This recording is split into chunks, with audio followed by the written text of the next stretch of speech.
Hello nurses, आज हम बात करेंगे हाइपरकैलेमिया के बारे में। हाइपरकैलेमिया मतलब जब ब्लड में पोटेशियम का लेवल बढ़ जाता है, दैट्स कॉल्ड हाइपरकैलेमिया।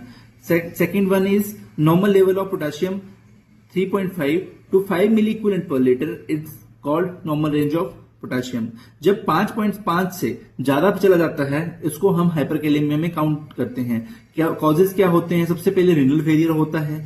सेकंड, अगर हम एक्सेसिव अमाउंट में जब पेशेंट को पोटेशियम देते हैं तब हाइपरकैलेमिया हो सकता है। उसके बाद मोस्ट ऑफ कॉमन चीज आती है उसमें पोटेशियम स्पारिंग डायरेटिक्स। उसके अलावा टिश्यूज का ब्रेकडाउन होना या पेशेंट एसिडोसिस में जाना, दैट वो सब किसके कॉजेज की वजह से होता है? हाइपरकैलेमिया। क्या क्या साइन एंड सिम्टम देखेंगे? सबसे कॉमन जो हार्ट पे इफेक्ट पड़ता है वो होता है जब ईसीजी में टी वेव जो होती है वो टॉल हो जाती है और क्यूआरएस जो वेव होती है वो वाइड हो जाती है।